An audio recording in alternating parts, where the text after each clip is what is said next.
Hello. So here it is. The table. Pretty much empty. Except for the things that I most require. And I'm just pondering about, not that I don't need this monitor, but maybe I'll just shift it over a little bit. I want this video cable. It goes over to the other monitor, which I'm not using at this moment. So, ta-da! It is clear. So what do I want to do? Well, I want to spin around. I'm just moving. This is the Sacred keyboard from the 8296. Because I need something here. Oh look, here's my Commodore radio that is not made by this Commodore. Actually, I think a lot of things weren't actually made by Commodore, but they still were rebranded. Let's see what we can find here.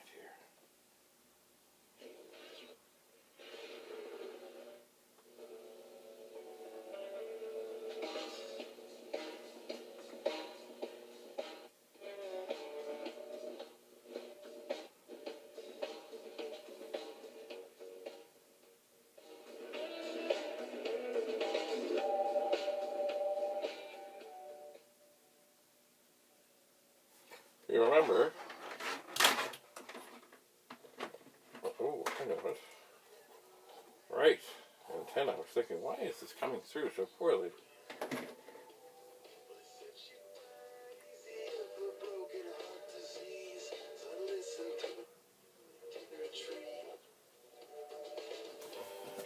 You know what I forgot to do? I think AM works. Perfect. I'm taking cake waffle, chocolate white fudge, and sour cream chocolate chip.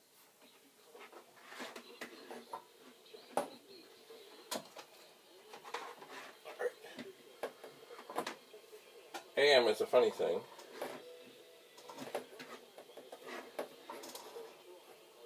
Sometimes, depending on the direction. 6:40 from December 6th to 17th for Days of Giving. 640.com to find out how you... Enough.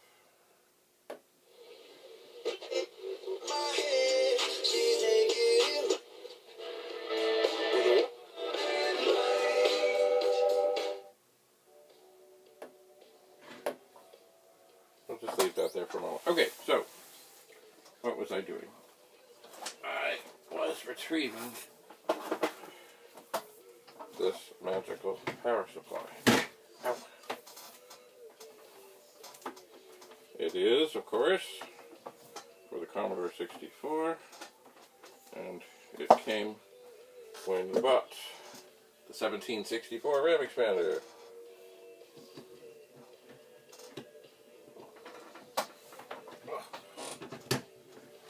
Alright, so we are in a lot of cord here.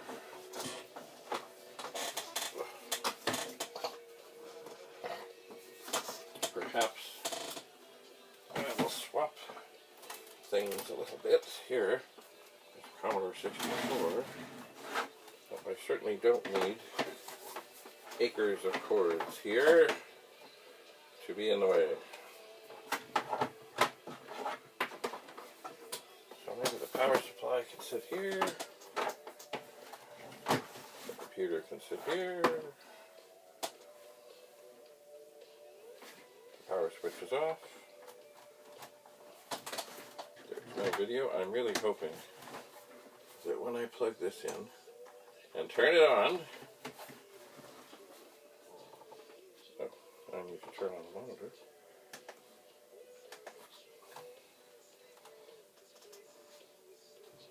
Hello, monitor.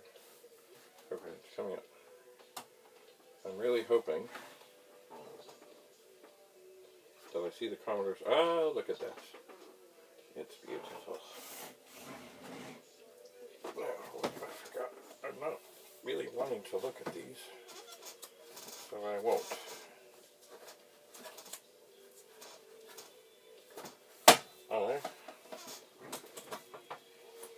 We'll set them down. Okay.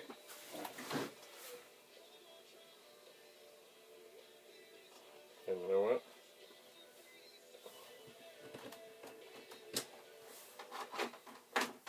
This radio is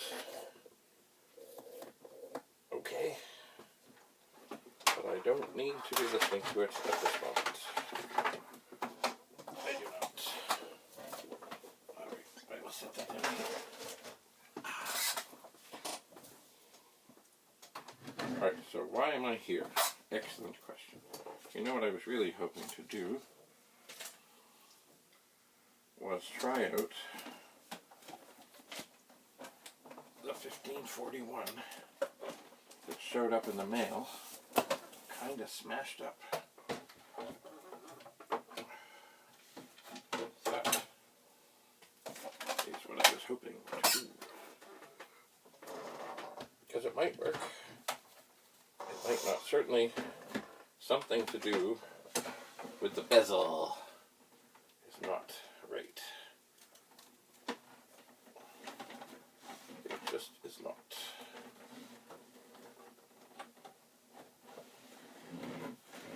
So I'm just going to turn it on.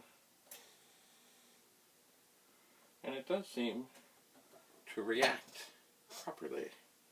It does. Of course, the other thing I will need here is, there we go, a serial cable.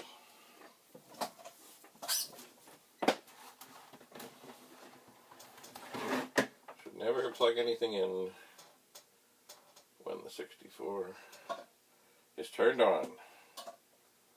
There we go. You just never know. Actually, the thing I find that is the most scary, certainly cartridges don't do that, but also things on the user port, that's where things can go squirrely. With these one size goes in connector things, it's pretty tough to screw it up. Alright, so I'm going to pull off the little lever, which I found in the bottom of the shipping box. I'm going to try and push the front of the drive back into position without breaking anything. Oh, that didn't go poorly. Alright, where is the power switch? Yay. Alright, so I guess the first thing, I'll just try and load the directory and see that it responds. It does in fact respond. I like this disk folder. Boy, it is tough to open. So, I will take out a 1541 test demo disk. I will put it in, I will close the door, I will try and load the directory. Oh, look at that. And it is loading. On here are a whole bunch of things. Some of them I have used a lot. Some of them not much, or perhaps never. So one of the cool things about the 64 is when you load in the directory, by the way, on the 64, if you're writing a program and you load in the directory, guess what? The program's gone. Keep that in mind. Anyway, but one of the cool things you can do is if you don't want to type in load, quote, performance test, quote, comma 8, you can just move up, type load, move over to the end, put comma 8, wipe out the rest of the thing, or you could put a colon and hit return, and away it goes. And I can list it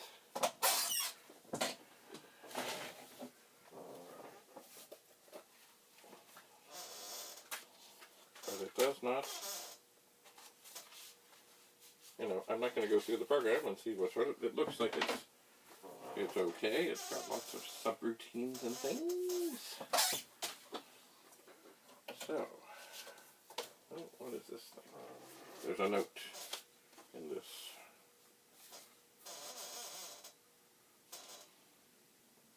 Looks like it might have been printed off of something like a plotter. I'm not sure. But it does not apply to this disc. I should just toss it. Anyway, here is my generic blank disc that I've used. I will type run, noticing that this, of course, would run on a VIC-20 in its 22 column form. And I will say, go ahead, test the drive.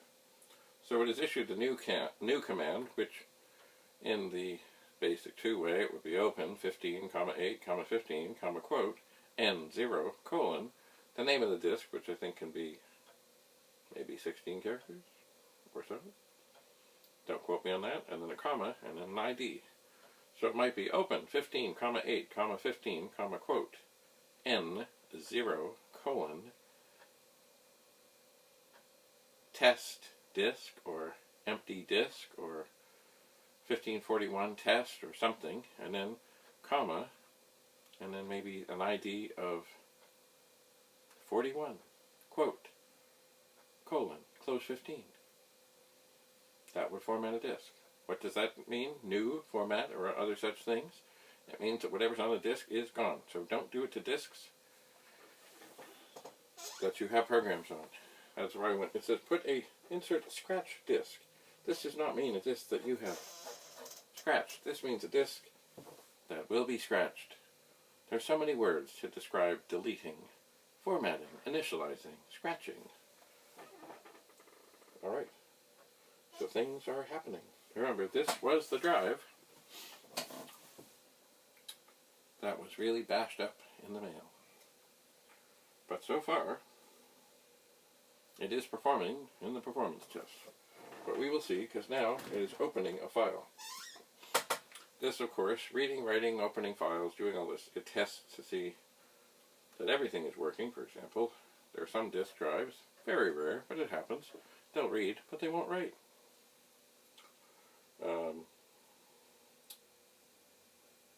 And depending, you may not need them to write, like if you're just loading things in. But it's better to have it working and figure out what's what and why. There are some, of course, that don't work at all. Like if the head itself goes bad, that's bad, bad, bad, bad, bad, bad, bad, bad, bad, bad. Anyway, this one is puttering along here. Now here, we have another 1541. This also came in the mail at the same time.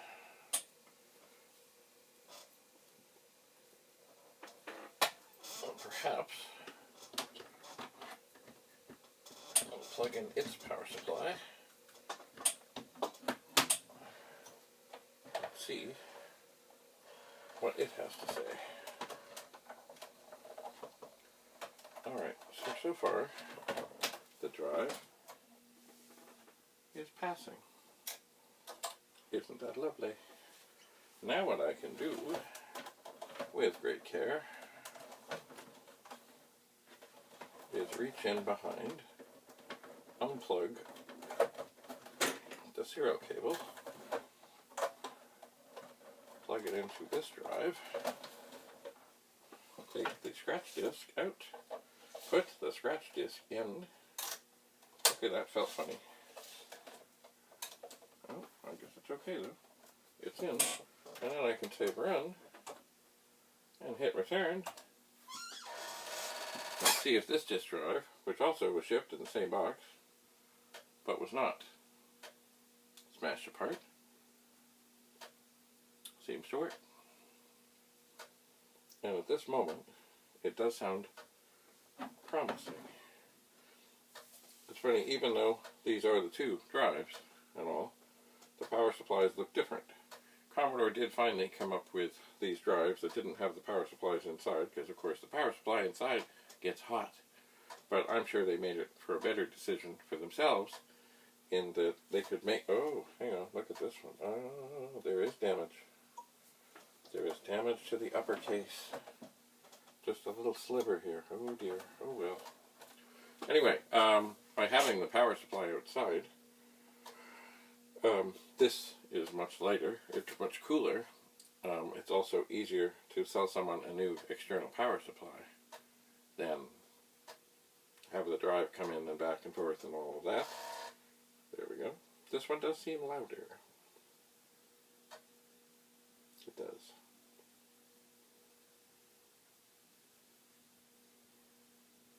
Oh well. Anyway, it is rating. Anyway, yeah, I like the idea of the external power supply. Also, from a, you know, the way they like to do things, was the power supply for this 1541-2 also worked on the 1571-2, which I have never seen in person, but I hear they exist, and the 1581, which I have seen in person. So, much nicer to be able to order a million power supplies from somebody, all the same, and use them on different devices and have different power supplies and different things, and, you know, the economies of scale and all of that. Anyway, so this one appears to be working as well. Here is another serial cable. I'm thinking that I might try something when this completes its testing. And what is that I might try? Well, I may in fact take my little screwdriver, change the device number of one of these drives. There we go.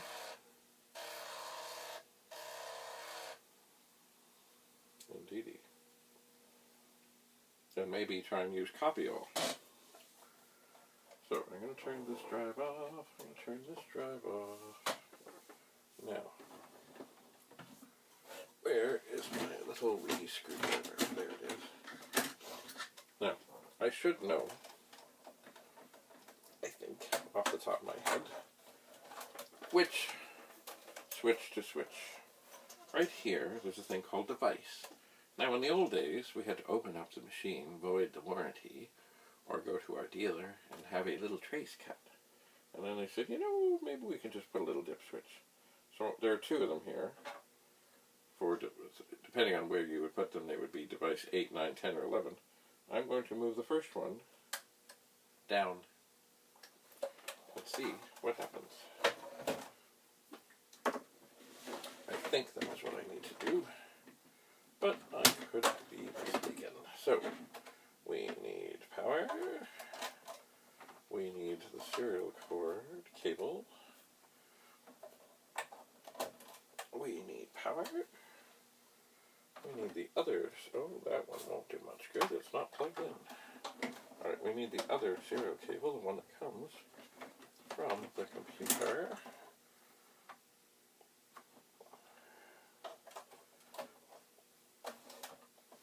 We need to turn everything on.